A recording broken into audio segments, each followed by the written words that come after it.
Hi, I'm Daniel Lucas, and welcome to Book 101 Review. Book 101 is all about the books that I read for the last 40 years. And today I have my special guest. He is the author of the book Death Panels, no other than Mr. Greg Vigdor. Welcome to Book 101, Mr. Greg, and can you please introduce more about yourself? Yes, Daniel, thanks for having me on. I am a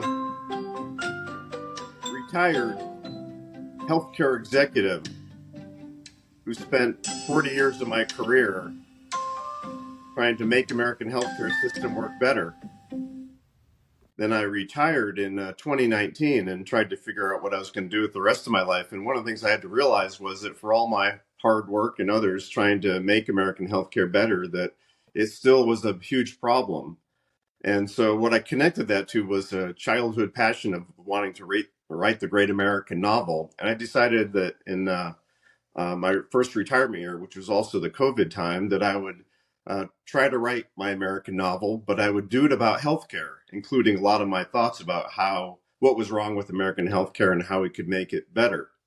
When I did that, I thought it would be just sort of a bucket list item for me that I would do it. I'd get one copy printed and I'd say, well, I did that. Now what do I do next? When I sent it off to some of my friends, they thought it was a really pretty good book. And so it was called The Theory of Irv, and I went out and self-published it, and it was pretty successful for a first-time author with high reviews, and sold about 2,500 copies of it. So I decided to try a second career as an author.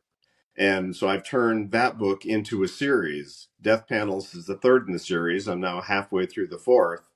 And what I'm trying to do uniquely in my genre is I write these entertaining, fictitious medical thrillers, but they are imbued with real American health policy questions and answers for how to make it better.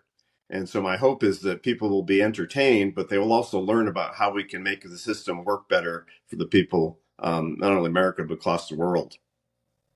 Certainly, Mr. Greg Vigdor. Thank you so much for sharing your knowledge to the world, and we are hoping for more and more empowering books like this to come. So, what inspired you to create this series? It was my frustration with having worked so hard to make the system better and still having it be largely the unproductive system that most Americans know it to be. And I thought I had unique things to share about that for my 40 years of work trying to make it better. But I also thought maybe I had a different idea for how to present it. I gave so many professional speeches and wrote so many professional papers saying this is how we should fix it. I said, what if there's a whole different angle to this where it's more about entertainment and using that to educate Americans about the system and ways to improve it rather than what I had spent most of my career doing. And so far, I've been pretty optimistic based upon the reaction I've had to my books. So, Mr. Greg, what makes health policy an interesting backdrop for a detective series? That there's so many mysteries about healthcare, from the diseases themselves to how they get treated, to the motivations of the people engaged in the system, good and bad. And so it's particularly great for having heroes and villains both be profiled and to take entertaining and different stories through the plot lines to really show what can happen and how we can navigate through the experiences that we all have at some point in dealing with American healthcare, and start to imagine the even greater consequences if you start to up the stakes, which is what authors do, is make regular situations much more extreme in all forms. And so it's really just the ideal setting. And I found ways to, every time I do a new book, to grow the threats, to grow my villains, to grow my heroes, and to find even more important things to say about how we can make the system better.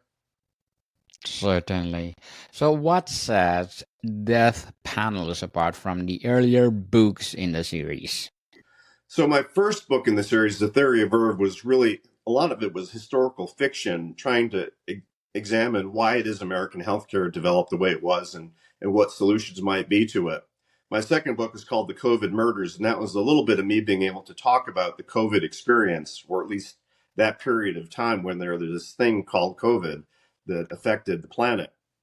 Death Panels is a different take on what I was writing, in that I tried to find a big policy issue and tried to address it more in a compartmentalized form. Death Panels explores the question of life-saving treatment, these amazing medical discoveries that we've had that really are the reasons for American and worldwide healthcare being what it is, that we can do this miraculous things that 100 years ago we would die for, that are now available.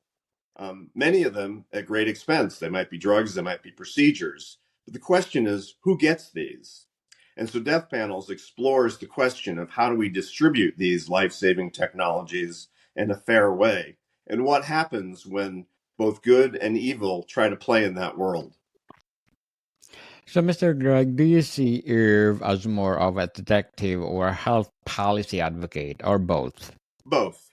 Irv is a unique guy. He's really tried to find and carve his own way through his career as a healthcare person, mostly infused with this by the fact that his mother died of breast cancer when he was a child. And so he just wants to do the right thing. And so he just looks for opportunities to try to do good. He's the consummate hero. And he runs into these situations, and he has such an experience and a body of knowledge about healthcare works and doesn't work that he is able to go where others can't. So, Mr. Greg, let's talk about the plot and themes in Death Panels. What is the central mystery in Death Panels, and how does it relate to a real world healthcare issues? So the central plot line, although there's a few that intersect, the central one is a woman named Nancy Jones who wakes up in a strange medical facility coming out of a coma from a case of long COVID. And she's been in other healthcare facilities over the past few years, but this is unlike any other place she's been in, starting with her discovery that she is locked in. And she's about the only person that can actually even move around. There's hundreds of other patients, and she's trying to figure out why they're there, why they can't get out, and what are they doing in this strange facility. That's kind of the central question.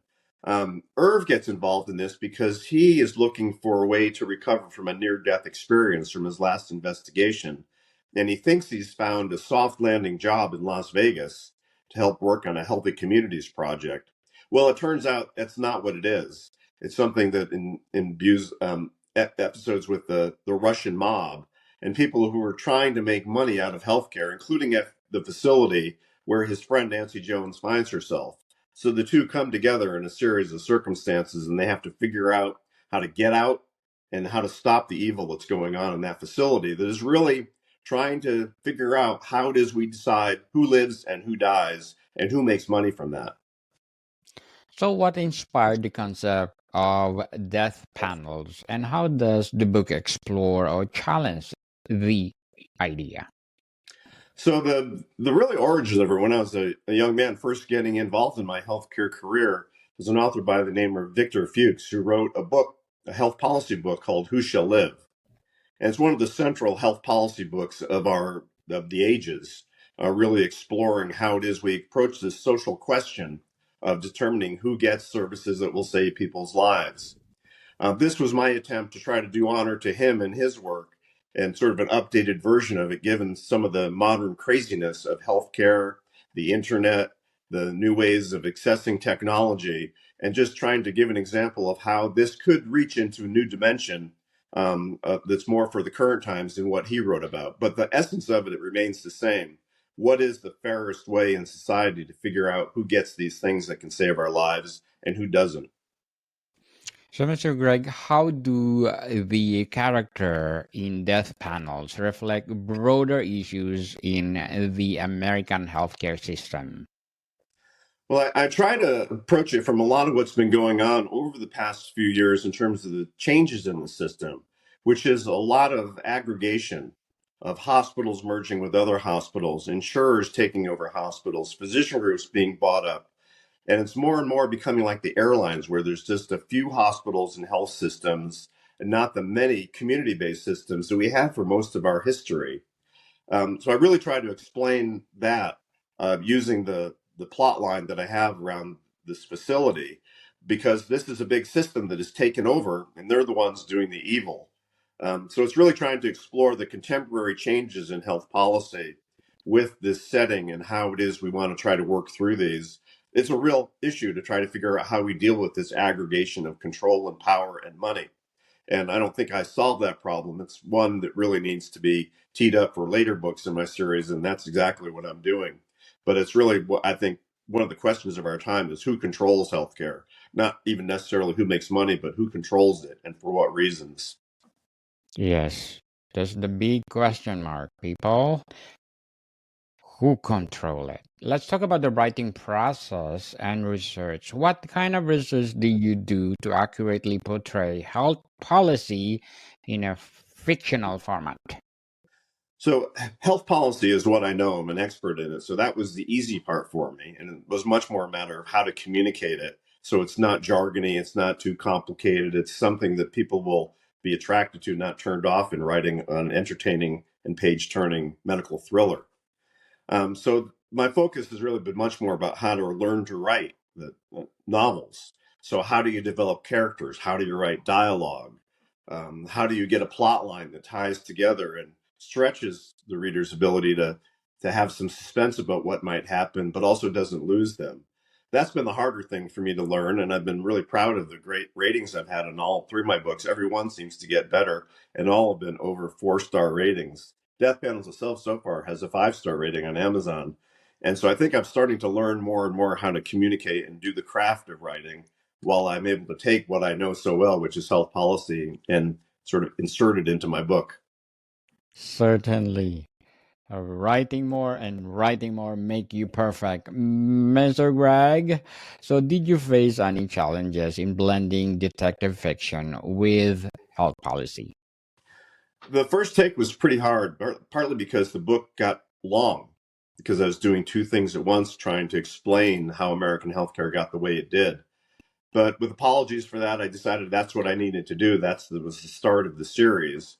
The subsequent books have become shorter, intentionally so. And so I'm finding that's probably a better sweet spot for more the consumption side of this, of readers who want to buy books, and also doing audiobooks and other platforms like that. So I think I'm starting to understand more and more not only how to write a book, but how to position a book and market it in the world that we live in as authors trying to compete for readers. So, what's your approach to keeping suspense alive in a story centered around policy and bureaucracy? So one of the key things that I try to do is have all the characters face real health challenges, even if it's not the central one to the story, because that's what we all face in our lives at some point, our own illness or someone that we loved or a friend. And so I try to personalize the healthcare experience that's going on. But then what I also try to do is using my ability and my experience and having been involved in so many complicated healthcare matters is to try to create a complex web of these things that again gets the reader to challenge their mind about what's going on and where is this going, but at the end of it brings it all together in an understandable way where people go, oh, I didn't see that coming, and yes, that solves these problems. And so I've been proud of my ability to do that, even starting with the first book. Certainly, Mr. Greg. So, what would be your advice for those people out there who want to write their own book? I think the best thing I can say is just do it. Of course, you got to do the research and the hard work and try to learn different ways to do it, but just doing it was the key for me. As soon as I started sitting down and putting, pen to paper, with actually more fingers to computer, um, the magic started to happen, and I started to learn faster. And so do it and just stick with it. It's a hard thing to do.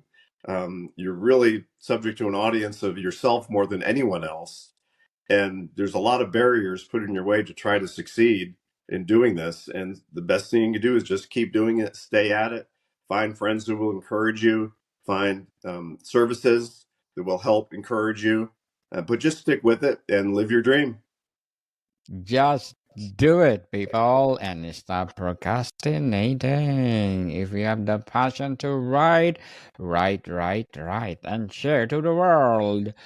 So, what will be your short term and long term goals in writing, Mr. Greg? I want to write at least 5 books to this current series. And then my hope is that it actually takes with readers to a greater extent than it is now, partly because my dream for my writing underneath it all is that the revenue for my books does not go to me. It goes to a foundation that I've created. And Great. the idea is that with the monies coming in, that if we had enough sales, that we would be able to do more of the work that we used to do back 20 years ago when we had money in this foundation to make American healthcare better. So that's the bigger vision that I'm trying to activate, and I'll need a lot more sales and a lot more books to be able to get there. For now, I'm happy just getting my stories out and getting people to read them and enjoy them. Mr. Greg, we salute you of what you are doing. I hope people will learn and will empower, and they will follow what are you talking about in your novel. So let's talk about the impact and message. What do you hope readers take away from the death panels besides enjoying the mystery? That healthcare in America, especially, is a challenge, and it's something that we're going to have to fight for the right to get it. And I mean that in the sense of trying to find how, in our way of governing ourselves, we find the right methods and the right approaches to make it fair and accessible for people, and more than else, works for them when they need it most. Certainly. So, how does the fiction help open up conversations about real health policy issues? How does the conversation help with this? Yes, It's real. Again, what I shared earlier, every one of us, almost every one of us, face some type of healthcare situation in our lifetime. And the more that my stories are brought from real stories that other people have encountered and allow people to see this not maybe in what they're experienced, but then can find themselves when they do experience it, that's the beginning of deeper awareness about the importance of these issues and the need for us to come together as a society with better answers. so, do you think, Mr. Greg, that Eve work as a metaphor for a detective work that policymakers must do? The herb is a metaphor for exactly that. He's the solution. Along with his friends, it's a team of people who need to solve these things. Is one of the sub messages I try to bring my books in. So there are other protagonists who are helping to share the vision of better health that Irv carries with him at a deep level. And it's seeing that there are solutions, and the way to do this is positive and hopeful, and trying to build upon the great miracles of American healthcare, and not sort of get lost in the problems of the system and the greed of the system and the struggle for control that I was talking about earlier. It's our aspiration to be the best of who we are, our better angels, and not those bad angels that too often pop up. Follow the healthcare of Canada, people. Follow Canada. So, have any readers shared stories with you about how the book changed their view of healthcare? Oh, so many. I've gotten so many great conversations with people and reviews, or people have said that it's really helped them feel better about their own circumstances and the own challenges that they've faced. And they've really encouraged me to keep writing and get more books out there because they really enjoy the series and what I'm trying to do with the notion of the series. Certainly. So, how many series do you think you will produce, Mr. Greg? Well, right now, the 4th book that I'm working on is a crossover series. So I hope to have the Irv Tinsley series be at least 5 books. But meanwhile, I'm introducing a new character in the 4th book that's going to work with Irv on solving a problem in a rural setting. And I'm going to try to turn that into a different series. That character is the longest serving hospital administrator in the United States. And if it works, I'll be able to use him to go back to explore in America's history some issues around how the system developed that it is, but in a much more practical setting than the way I did in the 1st book, The Theory of Irv. So that's kind of the idea, is to work on those 2 series and then just see where it goes and pick it up from there wherever life takes me. Certainly. We're looking forward for the 4th book, Mr. Greg. And before we wrap up our discussion for Today, I'm inviting you to please do listen to my other podcast, Food 101. In a fifth season, fifth season, Bishop Alessandro, one of the specialty chef in one of the five-star hotel in downtown Toronto. Please do listen to our latest episode. We talk about, or we're reading our letter senders all over the world. So please do listen, Food 101, wherever you listen your podcast. So, Mr. Greg, what real life policies or debates influence the events in the book? A lot of it's around our experience with healthcare reform back in the 1990s and into the 2000s. What's called the Affordable Care Act, or Obamacare, is a central feature in the first book, and still is with us today. So there's a lot of what I have to share about that in the later books, just to set the right context for the fictional tales, but also the policy questions that I'm trying to bring up in my books. So, Mr. Greg, I'm curious, what happened to the Obamacare? It's still in effect. It wasn't a perfect legislation, but it was still in effect. There was an effort in the first Trump administration to effectively repeal the entire act, but it was defeated. And the question is whether that's going to come back in the second Trump administration, or whether the Affordable Care Act will continue to be kind of the framework for how we do American health care in America, or whether there's a new framework that gets introduced. It's too early to tell. There's a lot of noise going on right now, but exactly where this is going next is really just a guess at this point. But I'll be there watching, and when I know, it'll be time to write my fifth book. Yes, until 12 series, Mr. Greg, or 20 series until the American people wake up. So, Mr. Greg Vigdor, thank you so much for sharing your knowledge to the world and to empower American people. And I hope they will wake up right now. So, can you please invite our listeners to support all your series? Yes, so the books are available on Amazon, but I also have an author website at gregvigdor.com, where you can actually get a free mini story to get introduced to my series and whether it's for you. gregvigdor.com. Yes, people, let's support Mr. Greg Vigdor, because if you support him, more and more and more series to come. So, Mr. Greg, thank you so much for your Thank time. Good to be with you. More to come, people. See you soon.